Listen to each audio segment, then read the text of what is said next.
Merci d'être ce soir parmi nous. Comme Madame Lépée l'a expliqué, la convention URIOPS, qui est portée par l'URIOPS et qui a été signée avec la région Île-de-France, et qui aussi a donné lieu à cet appel à la candidature, est une transcription concrète de notre engagement auprès des adhérents. Alors l'appel a été lancé le 8 septembre et clôturé le 14 octobre. On l'avait repoussé un petit peu suite aux demandes de nos adhérents. Il visait à recueillir des projets portés par nos adhérents dans une logique d'ouverture aux autres acteurs de l'ESS, c'est-à-dire hors champ sanitaire, social et médico-social. L'URIOPS, par là même, souhaitait faciliter l'émergence et le développement de projets socialement innovants en réponse aux défis actuels.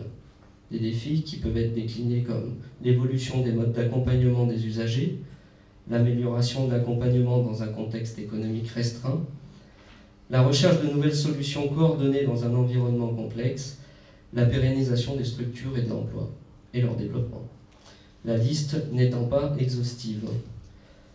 Le comité de sélection était représentatif des différentes branches que représente l'URIOPS, sanitaire, médico-social et social.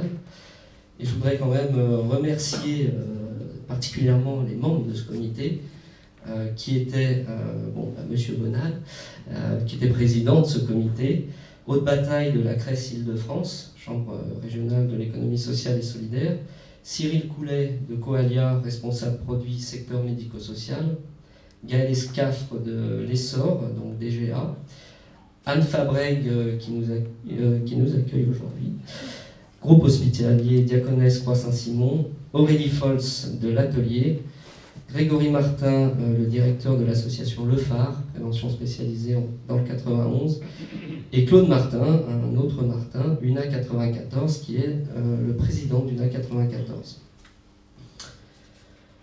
La tâche n'a pas été facile, comme l'a dit Maryse. Il y avait 8 projets, 8 beaux projets. Il a fallu malheureusement choisir 4 d'entre eux. La sélection, alors j'explique un peu comment ça s'est passé. C'est bien parfois d'être dans le secret des dieux. La sélection s'est opérée selon le principe du plus haut score, c'est-à-dire que chaque membre du comité de sélection a choisi 4 projets qu'il a classés par ordre de préférence, le premier obtenant 4 points, le deuxième 3 points, etc. Et après on a fait le total et on a trouvé les 4 vainqueurs. Vous connaîtrez dans quelques instants les résultats de ce comité de sélection, donc ça c'est un petit peu de teasing voilà, dans l'attente.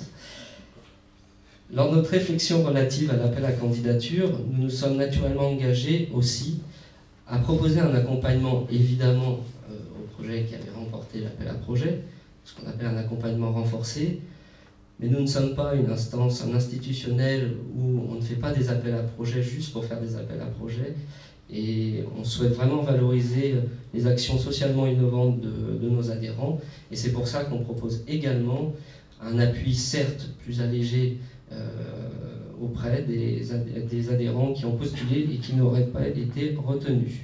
Donc ce qui fait 4 projets. Donc l'accompagnement il se décline comme suit. Pour les projets retenus, 3 demi-journées de travail méthodologique par projet sur la formalisation du projet et les thématiques principales à travailler. Donc voilà, on essaye de décliner un petit peu les manques, de voir ce qu'on peut travailler. Et à terme, au terme de ces 3 demi-journées, l'idée c'est d'avoir un programme assez détaillé de l'évolution du projet, un calendrier, quoi. Et des ressources également, une idée des ressources humaines et matérielles à affecter et des partenaires éventuels à aller voir. Ensuite, il y aura un accompagnement à la mise en œuvre. Donc une fois qu'on a réfléchi, il faut agir. C'est un accompagnement qui se déclinera en 10 jours maximum, et qui sera réalisé par un conseiller technique ou un consultant expert dans le domaine visé par le projet. Un suivi tout au long du projet et une valorisation des actions du projet via notre site, via notre newsletter, via nos actions aussi de communication. Et c'est important, un portage institutionnel auprès des pouvoirs publics et des financeurs potentiels avec les porteurs. L'idée, ce n'est pas de se substituer à nos adhérents dans la conduite du projet, mais c'est vraiment de les accompagner. Pour les projets non retenus, nous proposerons une demi-journée de travail afin de déterminer donc les choses à travailler un peu plus avant, et également des actions complémentaires à impulser qui pourront être les suivantes. Soit une valorisation du projet via la communication, pour des projets qui auraient un peu abouti, dirons-nous, et qui seraient en phase de réalisation. La possibilité de suivre un module de formation en gestion de projet. Un portage institutionnel également. Donc il est prévu une grand-messe avec institutionnels, financeurs potentiels à peu près au mois de mars. La mise en réseau avec d'autres acteurs sur les territoires, et l'idée bien sûr étant toujours d'essayer de raccrocher les envies de chacun avec les envies des uns avec les envies des autres. Par ailleurs, sachez que l'URIOPS Île-de-France lancera un nouvel appel à candidature au deuxième trimestre 2015. N'hésitez pas à candidater, point d'exclamation.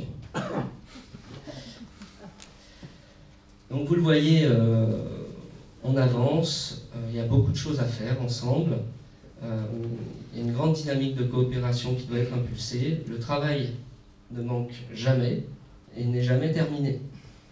Un projet appelle un autre projet, on a toujours des choses à améliorer, et à améliorer dans la qualité de nos accompagnements et de nos emplois, et dans la diversification et l'ouverture de nos services.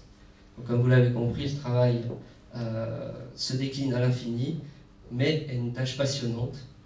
Et comme disait Albert Camus, il faut parfois imaginer Sisyphe heureux.